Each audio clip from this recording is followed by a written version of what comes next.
اس کے بعد سارے اہل ایمان کو اللہ تعالیٰ فرماتے ہیں یا ایھا الذین آمنوا توبوا الی اللہ توبۃ نصوحا، اے ایمان والو اللہ سے توبہ کرو، خالص توبہ، سچی توبہ۔ اس لیے کہ حضرت علی رضی اللہ تعالیٰ عنہ نے ایک بدو کو دیکھا کہ جو زبان سے بس جلدی جلدی توبہ توبہ کر رہا ہے، تو آپ نے اسے دیکھ کر کہا کہ یہ تو توبۃ الکذابین ہے، جھوٹوں کی توبہ ہے۔ اس نے پوچھا کہ پھر سچی توبہ کیا ہوتی؟ تو آپ نے بتایا کہ اس کی کچھ شرائط ہوتی ہیں۔ اس میں ایک شرط تو یہ ہے کہ انسان جو گناہ کرے اس پر اسے شرمندگی ہو، یہ نہیں کہ چوری اور سینہ زوری، غلط کام کر کے پھر اس پہ دلیلیں دینا کہ نہیں یہ غلط ہے ہی نہیں، اس کو غلط ماننا ہی نہیں۔ ایسے گناہوں پہ معافی نہیں ملا کرتی۔ غلط بات کو غلط کہنا، اپنی غلطی کو غلطی ماننا، اور پھر اس کے بعد اس پر اللہ تعالیٰ سے دعا کرنا کہ اللہ تعالیٰ آپ معاف کر دیجئے، اور اس کے بعد اس کام کو چھوڑ دینا، اور اگر کسی انسان کا حق مارا ہو تو اس حق کو لوٹانا، یہ سب کچھ توبہ کے اندر شامل ہے۔ توبۃ النصوح اسی کا نام ہے۔ ایمان والوں سے کہا جا رہا ہے خالص توبہ کرو، کرو گے تو نتیجہ کیا ہوگا؟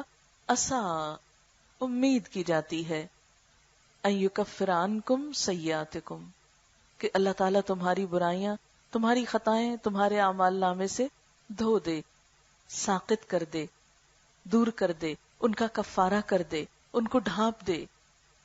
وَيُدْخِلَكُمْ جَنَّاتٍ، اور ایسے باغوں میں داخل کرے، تجری من تحتها الانہار، جن کے نیچے نہریں بہتی ہیں۔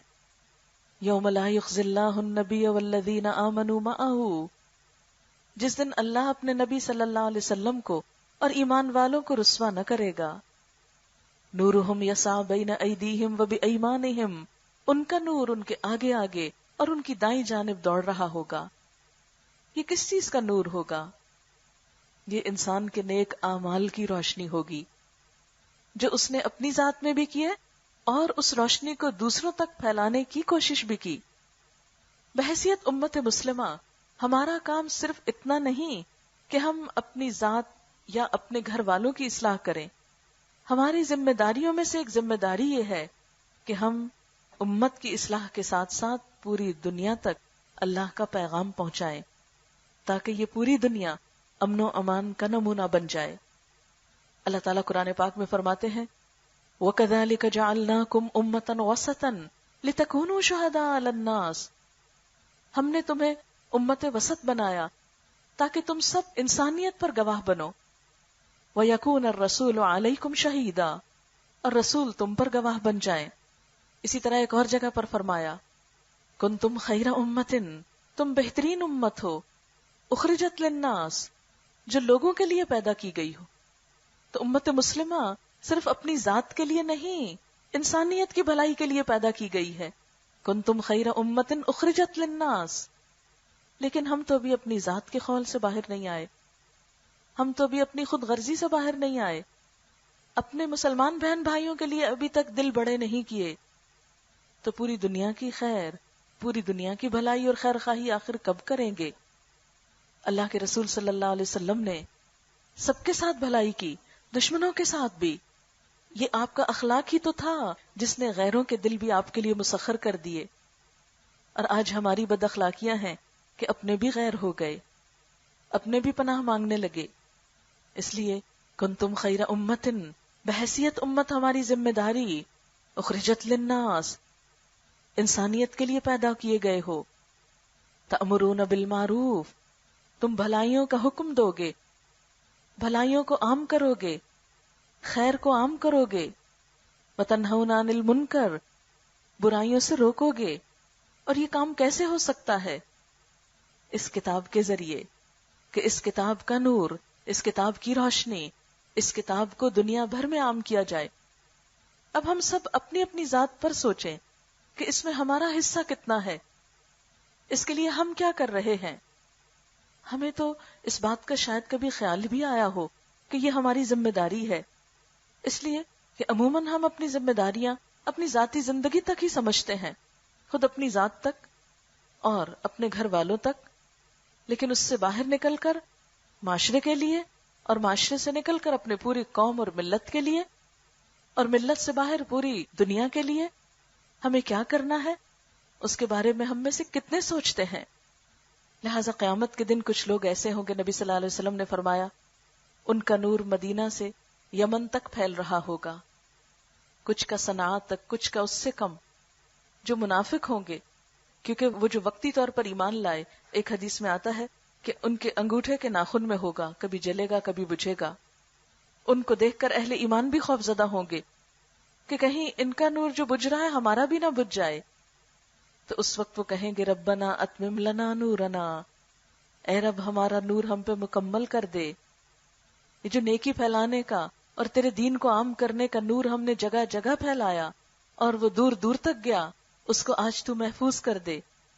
وہ ہم سے چھیننا نہ، انسان ہونے کے ناطے جو ہم سے کوتاہیاں ہوئی ہوں اس کی وجہ سے یہ نور بجھا نہ دینا. واغفر لنا، اور ہم سے درگزر فرما. انک علی کل شیء قدیر، بے شک تو ہر چیز پر قدرت رکھنے والا ہے. یا ایھا النبی جاہد الکفار والمنافقین، اے نبی صلی اللہ علیہ وسلم کفار اور منافقین کے ساتھ جہاد کیجئے. یہ کفار اور منافقین کون؟ جو ایمان والوں کو دین پر نہ چلنے دیں، جو ایمان والوں کے لیے دین کا رستہ مشکل کر دیں، ان کے ساتھ وغلظ علیہم، سخت رویہ اختیار کیجئے. حقیقت یہ ہے کہ ابتدائی دور میں حکم یہ تھا کہ منافقوں کو نظر انداز کرو، ان کو معاف کر دو، درگزر کرو، جانے دو اور اپنا کام کرتے چلے جاؤ. یہ کیوں تھا؟ شاید کہ یہ بھی کسی وقت انسان بن جائیں، یہ بھی کسی وقت ہدایت پا جائیں. لیکن جب ان کے اندر کوئی خیر، کوئی خوبی اور کوئی بھلائی نظر نہ آئی تو پھر کیا ہوا کہ نہیں، اب ان کے اوپر سختی کرو. یعنی مراد اس سے یہ ہے کہ ہر اس جگہ پر ڈٹ جاؤ جہاں تمہیں دین سے ہٹا کر کسی اور طرف لے جانے لگے لوگ. یہ بالکل ایسے ہی آپ دیکھیں کہ جیسے ہم ویسے چل رہے ہوتے نا تو آگے دیکھتے نا پھسلنے والی جگہ آ گئی تو ہم اپنی پوری قوت مجتمع کر لیتے اور پورے جماع کے احتیاط سے پاؤں رکھتے کہ پھسل نہ جائیں. اسی طرح دین کے راستے پر بھی بہت سی پھسلنے والی جگہیں آتی، بہت ساری پھسلنے والی جگہیں آتی. کبھی کوئی لالچ انسان کو پھسلاتا ہے، کبھی کوئی خوف پھسلاتا ہے، کبھی کوئی دوست احباب پھسلاتے ہیں کہ چلو چھوڑو، میری خاطر یہ کر لو، میری وجہ سے یہ کام کر لو، حالانکہ وہ کام اللہ کی ناراضگی کا ہوتا ہے. لیکن انسان لوگوں کی باتوں میں آ کے پھسل جاتا ہے. آپ دیکھیں بچے سگریٹ کیوں پینے لگتے ہیں؟ دیکھا دیکھی نا دوستوں سے. دوست کیا کہتے ہیں؟ ایک کش لگا کے تو دیکھو، چلو صرف ایک دفعہ ٹرائی کرو، میری خاطر کر لو. اور وہ بیٹھے بیٹھے وہ پہلے اس دھوئیں کو سونگتے رہتے ہیں، پھر آہستہ آہستہ وہ اچھا لگنے لگتا ہے، پھر لے کے پی لیتے ہیں، پھر عادی ہو جاتے ہیں، پھر بڑے بڑے پیسے اس پہ جلا ڈالتے ہیں. سگریٹ کیا ہے؟ پیسوں کو جلانا ہی ہے نا، شیطانی کام. شیطان بھی آگ سے پیدا ہوا تھا، دھوئیں سے پیدا ہوا تھا، اور یہ بھی ایک شیطانی کام ہے کہ آپ بیٹھے ہیں دھواں اڑاتے رہیں، شیطان کو خوش کرتے رہیں. لہذا کوئی ایسا کام کہ جو ہمیں اللہ کے راستے سے ہٹائے، کوئی ایسی چیز، کوئی ایسا لالچ، کوئی ایسا خوف، تو اس میں انسان ہوشیار ہو جائے. نہیں، میں نے دین کا راستہ نہیں چھوڑنا، میں نے لوگوں کی پیروی نہیں کرنی، میں نے معاشرے کو نہیں دیکھنا، میں نے تو دیکھنا اللہ کا حکم کیا ہے. اس لیے کہ میں آئی اللہ کی طرف سے ہوں، میں نے جانا اس کی طرف ہے، اس نے میرا حساب لینا ہے، رزق وہ مجھے دیتا ہے، میرا نفع نقصان اس کے ہاتھ میں ہے، میں اس کو نہیں ناراض کر سکتی. دنیا راضی ہوتی کہ ناراض وہ ایک الگ بات ہے، لیکن میں اللہ کو ناراض نہیں کر سکتی. اور بھولے سے اگر کوئی ایسا کام ہو جائے پھر انسان توبہ معافی کر کے پھر اپنے راستے پہ پلٹ جائے.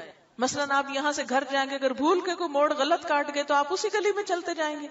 مثلا اگلی گلی میں مڑنا تھا، پہلی گلی میں مڑ چلتے جائیں گے، کوئی بات نہیں، مڑ تو گئے، اب چلنے آئے چل جائیں. نہیں، واپس آئیں گے اور اپنی اصلی گھر کی گلی کی طرف مڑیں گے. اسی طرح مومن کا گھر تو جنت ہے. کوئی گلی جو اس سے پہلے ادھر ادھر موڑ لے، ادھر نہیں مڑنا، اصل گلی میں جا کے مڑنا ہے تاکہ وہ منزل نہ ہاتھ سے جائے. وہ ہمیشہ کی خوشیوں کا گھر ہے، اس کے اوپر کسی چیز کا سودا نہیں کرنا، کسی چیز کو قربان نہیں کرنا کہ جو اس کی طرف لے جانے والی ہو. مثلاً آپ دیکھیں کہ کوئی چیز جو آپ کو یہاں سے گھر لے جانے والی ہو وہ آپ کسی کو دے ڈالیں گے، اچھا لے جاؤ تم، نہیں. اسی طرح کوئی ایسا عمل جو جنت تک پہنچانے والا اس کو چھوڑ نہیں دینا، کرتے کرتے اس کو آخر دم تک کرتے چلے جانا. اسی لیے ایمان کی سلامتی کی دعا ضرور مانگنی چاہیے کہ اللہ ہماری آخر اچھی کرنا. ایسا نہ ہو کہ ہم نیکیوں پہ چلتے چلتے لوگوں کے پھسلانے میں، دھوکے میں، زمانے کی باتوں میں آ کے اپنے اصل کو، اصول کو، دین کو، طریقے کو چھوڑ بیٹھیں صرف لوگوں کی خوشی کے لیے. آج آپ دیکھیں کہ بہت سا حجاب اور پردہ کیوں اٹھ گیا. کیا ہم سب شروع سے ایسے ہی تھے؟ نہیں. بہت سے گھرانے بہت دیندار تھے، بہت پردے کے پابند تھے. آہستہ آہستہ وہ سب چیزیں کیوں ختم ہو گئیں؟ زمانے کو دیکھتے دیکھتے، لوگوں کو دیکھتے دیکھتے. لیکن آپ دیکھیں کہ یہ سارے لوگ جن کی خاطر ہم کوئی بھی ایسا کام کریں، ہمیں اللہ سے بچانے والے ہیں، چھڑانے والے ہیں، کام آنے والے ہیں. نہیں. اس تمہید کے بعد اللہ تعالیٰ دو کردار ہمارے سامنے لاتے ہیں، دو مثالیں ہمارے سامنے لاتے ہیں. ایک مثال کافروں کے لیے ہے اور ایک ایمان والوں کے لیے ہے. ایک مثال حضرت نوح علیہ السلام اور حضرت لوط علیہ السلام کی بیویوں کی ہے. ضرب اللہ مثلا للذین کفروا امرأۃ نوح وامرأۃ لوط. نوح علیہ السلام کا نام کس نے نہیں سنا؟ لوط علیہ السلام کا نام کس کو نہیں معلوم؟ دونوں اللہ کے چنے ہوئے بندے، پیغمبر تھے. لیکن فرمایا ان دونوں کی بیویاں کانتا تحت عبدین من عبادنا صالحین، یہ ہمارے دو نیک بندوں کی زوجیت میں تھی، لیکن انہوں نے کیا کیا؟ فخانتاہما، اپنے شوہروں سے خیانت کی. یاد رکھیے کہ پیغمبروں کی بیویاں کبھی بدکار نہیں ہوتی، لیکن یہ خیانت کون سی خیانت ہے کہ اپنے شوہروں کے مشن یا جس کام کے لیے بھیجے گئے اس میں تعاون نہیں کیا، اس میں خیانت کی، اس راہ پر نہیں چلی، وہ عہد نہیں نبھایا جو اللہ نے ان کے شوہروں کے ذریعے ان سے لیا تھا. خیانت کیا ہوتی ہے؟ کسی امانت میں خیانت، اور یہ صرف مال میں نہیں ہوتی. کسی کی بات دوسری جگہ پہنچانا، کسی کے راز کو افشا کرنا، یہ بھی خیانت ہوتی ہے. جس بات کو کہا جائے کہ دوسروں کو نہ بتایا جائے اس کو بتا دینا، یہ بھی خیانت ہے. تو ان کی خیانت کیا تھی؟ روایات میں آتا ہے کہ یہ بسا اوقات ان باتوں کو اپنے شوہر کی جو دشمن قوم تھی ان تک پہنچا دیا کرتی تھی، یعنی گھر کے راز وہاں تک پہنچا دیتی تھی کہ جہاں پہنچانے سے منع کیا گیا تھا. مثلا حضرت لوط علیہ السلام کی قوم پر جب عذاب آنے لگا اور فرشتے آئے تو فرشتوں کے آمد پر قوم کو جو اطلاع دی تھی وہ ان کی بیوی نہیں دی تھی. تو گویا کہنے کا مطلب یہ ہے کہ یہ اپنے شوہروں کے ساتھ ان کے مشن میں سنسیئر نہ تھی. بظاہر ان کو یہ ظاہر کرتی کہ ہم تمہارے ساتھ ہیں، لیکن اندر سے ساتھ نہیں تھی، اندر سے دھوکہ دیا. وہی بات پھر دل والی، کیونکہ خیانت کا تعلق بھی دل سے ہوتا ہے، کہ اندر سے ساتھ نہ تھی. ایسے رویے کو منافقانہ رویہ بھی کہتے ہیں، اندر سے کچھ باہر سے کچھ. اسی لیے ہم دیکھتے ہیں کہ منافق کی علامتوں میں سے کیا ہے کہ جب بات کرے تو جھوٹ بولے. گالیاں دینا بھی منافقت کی علامت بتایا گیا، کیونکہ ایمان کی پہچان کیا ہے؟ زبان سے کسی کو دکھ نہ پہنچے، زبان سے کسی کو تکلیف نہ پہنچے. بہرحال انہوں نے جب اپنے شوہروں سے خیانت کی تو شوہروں کی نیکی، ان کی نبوت، ان کی عبادت بیویوں کو نہ بچا سکی. جب قوم پر عذاب آیا فَلَمْ يُغْنِيَا عَنْهُمَا مِنَ اللَّهِ شَيْئًا، تو وہ دونوں پیغمبر اپنی بیویوں کے کچھ بھی کام نہ آ سکے. بعض اوقات ہم کہتے ہیں نا ہمارے ماں باپ بڑے نیک تھے، ہم کو چھڑا لیں گے، ہمارے شوہر بڑے نیک ہیں، ہم ان کی بیوی نہیں ہیں، ہمیں بھی ساتھ جنت میں لے جائیں گے. نہیں. یا ہم کہتے ہیں ہم حضور صلی اللہ علیہ وسلم کی امت ہیں تو وہ ہماری سفارش کرا لیں گے، بس ٹھیک ہے. یہاں پر آپ دیکھیے کہ یہ بھی تو پیغمبر تھے نا. حضرت نوح علیہ السلام نے 950 سال تبلیغ کی تھی، لیکن اپنی بیوی کو عذاب سے نہیں بچا سکے. اتنی عبادت کرنے کے باوجود، اتنی محنت، ہم میں سے کسی نے اتنی محنت دین کے لیے کی نہیں کی. 950 سال صبح شام دن رات چھپے ڈھکے، اعلانیہ ظاہری ہر طرح انہوں نے اللہ کی بات لوگوں تک پہنچائی اور اس کے لیے بڑی تکلیفیں اٹھائیں. لیکن ان ساری محنتوں کے بدلے میں وہ اپنی بیوی اور بچے کو نہیں بچا سکے. یہ قرآن میں لکھا ہے فَلَمْ يُغْنِيَا عَنْهُمَا مِنَ اللَّهِ شَيْئًا. لوط علیہ السلام بھی اسی طرح اپنی بیوی کو نہیں بچا سکے. کہتے ہیں روایات میں آتا ہے کہ جب اللہ تعالیٰ نے حکم دیا لوط علیہ السلام کو کہ اپنے گھر والوں کو ساتھ لے کر نکل چلو کیونکہ بستی پہ اب عذاب آنے لگا، تو ان کی بیوی بھی ساتھ نکل گئی. اللہ تعالیٰ نے منع کیا تھا کہ پیچھے پلٹ کے نہیں دیکھنا. کہتے ہیں کہ تھوڑی دور جا کے جب پیچھے دھماکے ہونے لگے تو بیوی نے پیچھے مڑ کے دیکھا ہے قوم پہ کیا ہو رہا ہے، کیونکہ اس کی دلچسپیاں اور دوستیاں اور محبتیں قوم والوں کے ساتھ تھی. کیا ہوا، ایک پتھر آ کے ان کو بھی لگا وہاں، اور کانت من الغابرین، وہ پیچھے رہنے والوں میں سے ہو گئی، وہ پیچھے ہی رہ گئی، وہ اپنے شوہر کے ساتھ نہ جا سکی. اور کیا کہا گیا، وقیلا، اور کہا گیا دونوں آگ میں چلی جاؤ، ادخلا، دونوں چلی جاؤ، داخل ہو جاؤ، النار، آگ میں، مع الداخلین، دوسرے داخل ہونے والوں کے ساتھ. جیسے اور جہنم میں گئے تم بھی ساتھ چلی جاؤ. خواہ تم پیغمبروں کی بیویاں تھیں لیکن خود کوئی اچھا کام نہیں کیا تو اچھے شوہر بھی نہیں بچا سکے. یہ ہے اللہ تعالیٰ کا انصاف اور حساب. اس کے بعد اللہ تعالیٰ ایک اور مثال دیتے ہیں. فرعون کیسا بادشاہ تھا، کتنا اللہ تعالیٰ کا نافرمان. اس نے کیا کیا، ظلم و ستم کی انتہا بھی کی. تو اس کی بیوی حضرت آسیہ بنت مزاحم رضی اللہ تعالی عنہا وہ ایمان لے آئی. اللہ تعالیٰ فرماتے ہیں وَضَرَبَ اللَّهُ مَثَلًا لِلَّذِينَ آمَنُوا امرأة فرعون اذ قالت رب ابن لی عندك بیتا فی الجنہ. ایمان والوں کے لیے اللہ تعالیٰ فرعون کی بیوی کی مثال دیتے ہیں کہ اس نے اپنے ایمان کی کیسے حفاظت کی. وہ فرعون جو عام بادشاہوں کی طرح نہیں تھا، خود کو بڑی چیز سمجھتا تھا. قرآن پاک میں آتا ہے کہ اس نے کہا تھا اپنی قوم کو انا ربکم الاعلی، میں تمہارا سب سے بڑا رب ہوں. خود کو خدا سمجھتا تھا. بعض لوگ تو عمل سے خدا بنتے ہیں لیکن وہ تو زبان سے بھی خود کو خدا کہتا تھا. انتہائی ظالم. قرآن پاک میں اس کو فرعون ذی الاوتاد کہا گیا، کیلوں والا. روایات میں آتا ہے کہ جب حضرت آسیہ ایمان لائی تو اس نے ان کے ہاتھ میں بھی کیل ٹھکوا دیے، اتنی سخت سزا دی، لیکن وہ اپنے ایمان سے باز نہیں آئی. کہنے لگی رب ابن لی عندک بیتا فی الجنہ، اللہ میرے لیے جنت میں اپنے پاس گھر بنا دے. اپنے پاس، عندک بیتا، تیرے پاس گھر چاہیے، مجھے فرعون کے محلات نہیں چاہیے.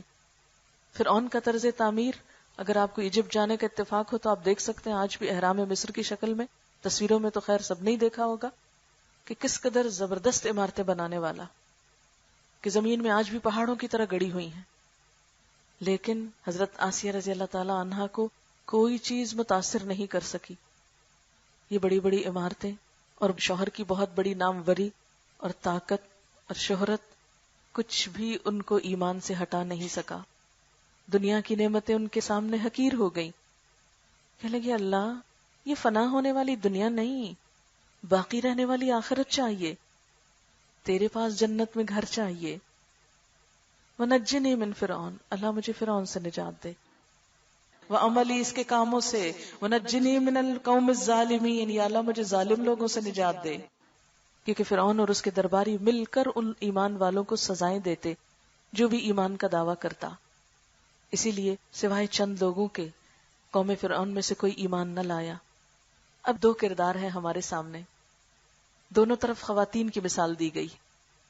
اسی لیے چونکہ خواتین کی مجلس تھی تو میں نے اس موضوع کا انتخاب کیا کہ ہم بھی خواتین ہیں. ایک طرف پیغمبروں کی بیویاں، دوسری طرف ظالم حکمران فرعون کی بیوی، خدا کو نہ ماننے والے بلکہ خود کو خدا کہنے والے کی بیوی حضرت آسیہ. ایک کے گھر میں ایمان، دوسرے کے گھر میں کفر، لیکن کام کیا آیا؟ اپنا ایمان. شوہر کا ایمان کام نہیں آیا، شوہروں کی نیکی کام نہیں آئی. کیا کہا گیا؟ قیل ادخل النار مع الداخلین، آگ میں جانے والوں کے ساتھ تم دونوں بھی چلی جاؤ. اور دوسری طرف وہ عورت جو ایمان میں ایک پہاڑ کی طرح جم گئی، کوئی چیز اس کو متزلزل نہ کر سکی، اس کے لیے کیا تھا؟ جنت کی بشارت. ادھر آگ ہے ادھر جنت ہے. فیصلہ کس کی بنیاد پر ہو رہا ہے؟ کسی نام کی بنیاد پر نہیں، ایمان کی بنیاد پر، عمل کی بنیاد پر، اخلاق کی بنیاد پر. آج ہم مسلمانوں کے اندر صرف نام کا ایمان تو ہے، عمل اور اخلاق نہیں رہا. آج ہم سے بہتر بسا اوقات ان لوگوں کا اخلاق ہوتا ہے جو سو کالڈ مسلمز نہیں ہیں، جو اپنے آپ کو مسلمان نہیں کہتے، لیکن بظاہر اپنے اخلاق اور عمل سے بہترین مثالیں قائم کرتے ہیں. ہم اسلام کے کیسے خیر خواہ ہیں کہ جو اپنے عمل کے ذریعے اسلام کو بدنام کر رہے ہیں. بہت سے لوگ جو قرآن پڑھ کر مسلمان ہونا چاہتے ہیں، وہ ایک نظر قرآن کو دیکھتے ہیں، ایک نظر مسلمانوں کو دیکھتے ہیں. قرآن کو پڑھتے ہیں تو مسلمان ہونا چاہتے ہیں، مسلمانوں کو دیکھتے ہیں تو قدم رک جاتے ہیں. اور اس میں مشہور مثال جارج برنارڈ شاہ کی ہے. اس نے کہا کہ قرآن اس دنیا میں پائی جانے والی کتابوں میں سب سے بہترین کتاب، لیکن مسلمان اس دنیا میں پائی جانے والی قوموں میں بدترین قوم. میں مسلمان ہو جاتا اگر مسلمانوں کے اندر اچھا نمونہ ہوتا. کس نے روکا اسے اسلام قبول کرنے سے؟ ہمیں تو بنایا اس لیے گیا کہ دنیا کے لیے ایک رہنما بن جائیں، دنیا کے لیے روشنی کا سبب بن جائیں. جسے علامہ اقبال نے کہا تھا، وضع میں تم نصارہ تمدن میں ہنود، تم وہ مسلمان جنہیں دیکھ کے شرمائے یہود. آج ہم یہود کے ہاتھوں بھی کیوں پٹ رہے ہیں؟ فلسطین میں مسلمان کیوں ذلیل و خوار ہو رہے ہیں کہ اپنے دیش سے نکالے گئے ہیں؟ اس لیے کہ وہ سچا ایمان نہیں رہا. ہم دنیا کے ان مسائل کو دیکھتے ہوئے، خواہ وہ انفرادی گھریلو ہوں یا بین الاقوامی ہوں، بڑے بڑے مسائل کو ڈسکس کرتے ہیں، بڑے بڑے اسباب اس کے بتاتے، کئی سیاسی اور جغرافیائی اور معلوم نہیں کیا کچھ بحثیں کرتے ہیں، لیکن اس اصل وجہ اور سبب تک نہیں پہنچتے جو ہمارے زوال کا اصل سبب ہے. اگر اس اسلام نے عرب کے بدوؤں کو شان و شوقت دی تھی، اگر صحرا میں رہنے والوں کو سائنس کا رہنما بنا دیا، دنیا کو سائنس دینے والا بنا دیا، تو آج ہم مسلمان ہر طرح کے وسائل رکھتے ہوئے آخر کیوں پیچھے ہیں؟ اللہ تعالیٰ نے خواتین کے 2 کردار سامنے رکھے. اگر ہمارا سارا معاشرہ بھی بہت اچھا ہو جائے، ہمارا گھرانہ بہت دیندار اور مذہبی ہو، ہمارے والدین بہت نیک ہوں، ہمارے شوہر بہت اچھے ہوں، لیکن جب تک ہم خود اچھے نہ ہوں تو بات نہیں بنے گی. کسی دوسرے کی اچھائی ہمارے کام نہیں آ سکتی جب تک ہمارا دل اندر سے نہیں بدلے گا. کسی اور کا نیک ہونا ہمارے فائدے میں نہیں جب تک ہم اللہ کے پسندیدہ بننے کی کوشش نہ کریں. اور دوسری طرف اگر سارا ماحول بھی خدا دشمن ہے جیسے فرعون کا تھا، ہر طرف اللہ کی نافرمانیاں ہو رہی ہیں، اور ہم ایمان پر قائم ہوں، خود کو بچانے کی فکر کریں، تو کوئی چیز نقصان نہیں دے سکتی. کیونکہ عام طور پر ہم کیا کرتے ہیں، ماحول کا بہت عذر بہانہ کرتے ہیں. جب سچ بولنے کو کہا جاتا تھا، آج سچ کون بولتا ہے؟ آج ملاوٹ کے بغیر کیا ملتا ہے؟ انڈرسٹوڈ ہے کہ ہر چیز کے اندر ملاوٹ ضروری. آج کہاں سچ ہے؟ آج کہاں خلوص ہے؟ آخر کیوں؟ یہ سب کس نے بھال کر دیا ہمارا؟ ایسا کیوں ہو گیا؟ سچائی یہ تو نہیں، ہم مسلمانوں کی اصل یہ تو نہیں. ہم نے وہ چیزیں جو ہماری پہچان نہیں تھی اپنی پہچان بنا لی. جہالت امت مسلمہ کی پہچان نہیں ہو سکتی، اس لیے کہ ہمارے نبی صلی اللہ علیہ وسلم پر پہلی وحی جو آئی وہ کیا ہے؟ اقرا، پڑھو. آج ہماری مسلمانوں کی اکثریت تو پہلی وحی کے حکم سے ہی نا آشنا ہے. خود اپنے ملک کو ہم دیکھ لیں کہ 50% بھی لٹریسی نہیں، نہ دین نہ دنیا. بسا اوقات انسانی سطح سے نیچے جی رہے ہیں. مسلمان ہوتے ہوئے کلمہ نہیں آتا، نماز کا پتہ نہیں. ہم کس دنیا میں رہتے ہیں؟ کیا یہ ترقی یافتہ دور ہے؟ ہم تو 1400 سال پہلے کے صحرائے عرب کے رہنے والے بدوؤں سے بھی بہت پیچھے رہ گئے، کیونکہ ان کے سامنے جب یہ وحی آئی کہ اقرأ بسم ربک الذی خلق، خلق الانسان من علق، پہلی ہی وحی میں ایمبریولوجی بتا دی گئی. جن کو وہ لوگ صرف دین نہیں دنیا کے علوم کے ماہر بھی تھے، ان کے پاس کچھ نہ تھا، لیکن اس کتاب نے ان کو دنیا کا امام بنا دیا. وہ جہاں گئے علم و حکمت کے دروازے کھلتے گئے. آج ہم اپنے ماحول کو بھی روشن نہیں کر سکے. ہمیں ان اسباب کو جاننے کی ضرورت ہے، ہمیں سچائی کی ضرورت ہے، خلوص کی ضرورت ہے، اخلاص کی ضرورت ہے، ایمان کی ضرورت ہے. شعور اور دل بیدار کرنے کی ضرورت ہے، لوگوں کو جگانے کی ضرورت ہے، تاکہ ہم اس دنیا کے نقصان سے بھی بچ سکیں اور آخرت کے بھی۔ اور اس کے لیے پھر اللہ تعالیٰ ایک عورت ہی کی مثال دیتے ہیں، وہ مریم ابنت عمران، مریم عمران کی بیٹی کی مثال، التی احسنت فرجہا، جس نے اپنی شرم و عزت کی حفاظت کی، فنفخنا فیہ من روحنا، تو اس کا انعام ہم نے کیا دیا؟ ہم نے اس میں اپنی روح سے پھونک دیا۔ وصدقت بکلمات ربہا، اس نے اپنے رب کے کلمات کی تصدیق کی، وکتبہ، اور اس کی کتابوں کی۔ مریم بنت عمران اللہ کی کتابوں کی تصدیق کر رہی ہے، کئی ہزار سال پہلے کتابوں کی تصدیق کرنے والی ایک عورت۔ تصدیق کب ہوتی کسی چیز کی؟ اسی وقت جب انسان اس کو جانتا ہو، پڑھتا ہو، سمجھتا ہو۔ اور جیسا کہ قرآن پاک میں آتا ہے کہ حضرت زکریا جب ان کے پاس جاتے تو ان کے پاس طرح طرح کا رزق پاتے، تو ایک مفسر نے، مجاہد جن کا نام ہے، قدیم زمانے کے مفسر ہیں، وہ کہتے ہیں اس سے مراد صرف پھل نہیں ہے، ان کے پاس صحیفے آتے تھے، علم کی نئی نئی باتیں آتی تھی۔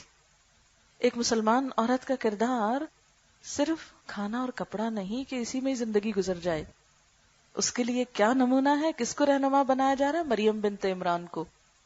صدقت بکلمات ربہا وکتبہ وکانت من القانتین، وہ فرما بردار عورتوں میں سے تھی، وہ اللہ کی اطاعت گزار تھی۔ ازواج مطہرات کے بارے میں قرآن پاک میں آتا ہے سورۃ الاحزاب میں، وَاذْكُرْنَ مَا يُتْلَى فِي بُيُوتِكُنَّ مِنْ آیَاتِ اللَّهِ وَالْحِکْمَةِ، ذکر کرو اس حکمت کا جو تمہارے گھر میں اتاری جا رہی ہے، اللہ کی آیات اور حکمت میں سے جو باتیں تمہیں پڑھ کے سنائی جاتی ہیں تم بھی ان کو پڑھ کے سناؤ۔ یہی وجہ ہے کہ حضرت عائشہ رضی اللہ تعالی عنہا نبی صلی اللہ علیہ وسلم کے بعد 48 ایئرز تک امت کو سکھاتی رہی، تعلیم دیتی رہی۔ حضرت ام سلمہ نے اس قدر فتوے دیے کہ جو اگر جمع کیے جائیں تو ایک پوری کتاب بن سکتی ہے۔ اسی طرح دیگر صحابیات بھی، صرف مرد ہی نہیں، مسلمان عورت نے بھی علم کے جہاد میں جہالت کو دور کرنے کے لیے اپنا رول ادا کیا۔ لیکن آج ہم اس دور میں، جو کہ علم کا دور ہے، روشنی کا دور ہے، ترقی کا دور ہے، آگے بڑھنے کا دور ہے، ہم اپنی مصروفیات، اپنے شوق اور اپنے کاموں کا جائزہ لیں کہ ہمارے اوقات کس چیز میں گزر رہے ہیں، ہمارے دن کن کاموں میں گزر رہے ہیں، ہمیں سسکتی اور تڑپتی انسانیت کے دکھ کیوں نہیں محسوس ہوتے، ہمیں یہ جہالت کے اندھیرے کیوں نہیں کاٹتے، ہم کیوں نہیں ان سے ڈرتے۔ ابھی اگر لائٹ چلی جائے تو ہم سب خوف زدہ ہو جائیں، ہائے اندھیرا ہو گیا، لیکن جہالت کا اندھیرا، دلوں کا اندھیرا ہمیں کیوں خوف زدہ نہیں کرتا؟ کیوں نہیں ہمیں احساس ہوتا کہ ہم سے پوچھا جائے گا، علم والوں سے پوچھا جائے گا کہ اس علم کا حق کتنا ادا کیا؟ ہمیں سوچنا ہوگا، اپنی قوم کو ایجوکیٹ کرنا ہوگا، اور صرف علم نہیں، اخلاق اور تربیت بھی دینا ہوگی، اور اس کی ابتدا مردوں سے پہلے عورتوں میں ہونی چاہیے، اس لیے کہ ہر ماں ایک معلمہ بھی ہے۔ اسی لیے کسی نے کہا تھا کہ ایک اچھی ماں دو مجھ کو، میں ایک اچھی قوم تم کو دیتا ہوں۔ ماں کی گود پہلا مدرسہ ہے، ہر ماں اخلاق اور تربیت دینے والی ہے، وہ جیسے چاہے اپنی اولاد کو ڈھال لے، لیکن ماں کب دے گی؟ جب خود اس کے پاس ہوگا۔ اس لیے اپنی بہنوں سے عاجزانہ درخواست کروں گی کہ جو بھی آپ کے شوق ہیں وہ آپ کے ساتھ ہیں، لیکن ان کے ساتھ ساتھ کچھ وقت پڑھنے لکھنے کے لیے اور پڑھتے رہنے کے لیے ضرور نکالیں۔ اگر اللہ نے آپ کو علم دیا ہے تو جن کے پاس نہیں ان تک پہنچائیں۔ علم تو مسلمان کے لیے صدقہ جاریہ ہوتا ہے، اور اس میں قرآن پاک کا بھی ایک حصہ نیت کر لیں، ارادہ کر لیں کہ انشاءاللہ دنیا سے جانے سے پہلے ایک دفعہ اس کتاب کو ضرور پڑھوں گی، ایک دفعہ ضرور جانوں گی کہ میرے رب نے میری ہدایت کے لیے کیا بھیجا، وہ مجھ سے کیا چاہتا ہے۔ کیونکہ جیسے دنیا میں کورس کے مطابق امتحان پاس کیا جا سکتا ہے، سوالوں کے جواب دیے جا سکتے ہیں، ایک طالب علم اسی وقت کامیاب ہوتا ہے جب وہ کورس کی کتاب پڑھ کے سوال کا جواب دیتا ہے امتحان میں، تو آخرت کے امتحان میں اسی وقت کامیابی ہو سکتی ہے جب ہم اس کتاب کو، جو ہمارا نصاب ہے، پڑھنے کی کوشش کریں، سمجھنے کی کوشش کریں، اس سے ہم اپنے دلوں کو منور کریں، اپنے گھروں کو روشن کریں، اپنے معاشرے سے اندھیروں کو مٹائیں، تاکہ غربت، افلاس، جہالت، ظلم، تشدد، بدامنی، بد اخلاقی، ان سب چیزوں کا خاتمہ ہو سکے۔ اللہ تعالی ہم سب کا مددگار ہو۔ وآخر دعوانا ان الحمدللہ رب العالمین۔ دعا کر لیتے ہیں کچھ۔ سبحان اللہ والحمد للہ ولا الہ الا اللہ واللہ اکبر ولا حول ولا قوة الا باللہ العلی العظیم۔ اللہم صل علی محمد وعلی آل محمد کما صلیت علی ابراہیم وعلی آل ابراہیم انک حمید مجید۔ اللہم بارک علی محمد وعلی آل محمد کما بارکت علی ابراہیم وعلی آل ابراہیم انک حمید مجید۔ ربنا آتنا فی الدنیا حسنۃ وفی الآخرۃ حسنۃ وقنا عذاب النار۔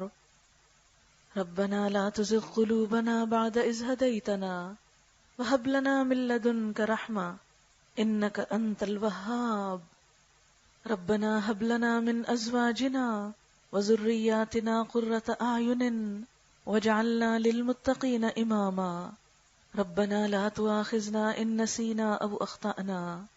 ربنا ولا تحمل علينا إصرا كما حملته على الذين من قبلنا۔ ربنا ولا تحملنا ما لا طاقة لنا به واعف عنا واغفر لنا وارحمنا أنت مولانا فانصرنا على القوم الكافرين۔ یا حی یا قیوم برحمتک نستغیث لا الہ الا اللہ انت الحلیم الکریم سبحان اللہ رب العرش العظیم والحمد للہ رب العالمین۔ رب نسألک موجبات رحمتک وعزائم مغفرتک والغنیمة من كل بر والسلامة من كل اسم لا تدع لنا ذنبا الا غفرته ولا ہما الا فرجته ولا حاجة هي لك ردا الا قضيتها یا ارحم الراحمین۔ یا اللہ پاک، جو کچھ ہم نے پڑھا ہے اپنی رحمت سے اسے قبول فرما۔ یا اللہ، جو بات تیری مرضی کے مطابق ہوئی ہو ہم سب کو اس پر عمل کی توفیق عطا فرما۔ کوئی بات اگر تیری مرضی کے خلاف ہوئی ہو، لا علمی اور نادانستگی میں، تو ہم سب کو اس سے دور کر دے اور ہمیں معاف کر دے اور ہمیں صحیح علم عطا فرما۔ یا اللہ، ہمارے دلوں میں روشنی پیدا کر دے، ہماری نگاہوں میں بصیرت پیدا کر دے، ہمارے اخلاق بہترین کر دے، ہمارے کردار مضبوط کر دے، اولاد کو ہماری آنکھوں کی ٹھنڈک بنا دے، ہمارے بچوں کو دنیا اور آخرت کی کامیابیاں عطا فرما۔ یا اللہ، ہم سب کے والدین پر اپنی رحمت فرما، انہیں دنیا اور آخرت کی نعمتیں عطا فرما۔ جو دنیا سے جا چکے ہیں ان کی بخششیں فرما۔ یا اللہ، جو ماں باپ اپنی اولاد کے رشتوں کے لیے پریشان ہیں ان کی پریشانی دور فرما۔ یا رب العالمین، جو اپنے گھروں میں کسی بھی قسم کی کسی تکلیف سے دوچار ہے، یا اللہ ان کی تکلیفیں دور فرما۔ یا رب العالمین، تو ہم سب پر اپنی رحمت نازل فرما، ہمیں اپنا قرب نصیب فرما۔ یا اللہ، ہمیں ان بندوں میں شامل کر لے جن سے تو راضی ہو گیا۔ یا اللہ، تو ہمیں اپنے مقرب بندوں میں شامل کر لے۔ یا اللہ، ہمارے دلوں کو اپنی محبت سے بھر دے۔ یا اللہ، ہمارے دلوں کو اپنی کتاب کی محبت سے بھر دے۔ یا اللہ، اس کتاب کو سیکھنا ہمارے لیے آسان کر دے۔ یا رب العالمین، تو ہمارے لیے وہ نور پیدا کر دے جس سے ہماری اس دنیا اور آخرت کے اندھیرے دور ہو جائیں۔ یا اللہ، اس گھر پر اپنی خیر و برکت نازل فرما۔ یا رب العالمین، انہیں اس مجلس کا بہترین اجر اور ثواب عطا فرما۔ یا رب العالمین، اس مجلس کو ان کے لیے صدقہ جاریہ بنا۔ یا اللہ، جن لوگوں نے اس کو سنا ہے، یا اللہ ان سب کو بھی اس پر عمل کی توفیق عطا فرما، ہماری نیتوں کو اپنے لیے خالص کر لے۔ یا رب العالمین، تو ہم سب پر اپنی رحمت نازل فرما۔ یا اللہ، سب دکھی لوگوں کے دکھ دور فرما۔ یا اللہ، مسلمانوں کے درمیان باہم محبت اور الفت پیدا کر دے۔ یا اللہ، ہم سب کے گھروں اور خاندانوں میں اتفاق اور اتحاد پیدا کر دے۔ یا اللہ، حسد، بغض، عداوت اور بخل کو دور کر دے۔ یا اللہ، ہمارے دلوں کو خوبصورت بنا دے۔ یا اللہ، ہمیں دوسروں کا خیر خواہ بنا دے۔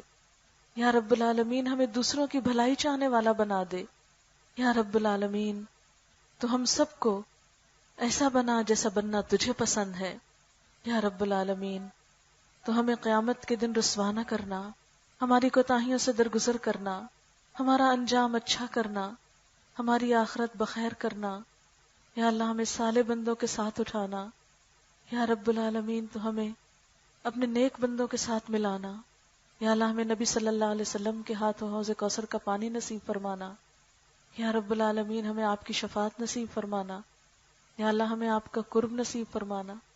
یا رب العالمین تو ہم سب سے راضی ہو جانا۔ یا اللہ تو ہم سب سے راضی ہو جا۔ اللہ تو راضی ہو جا، اللہ تو راضی ہو جا۔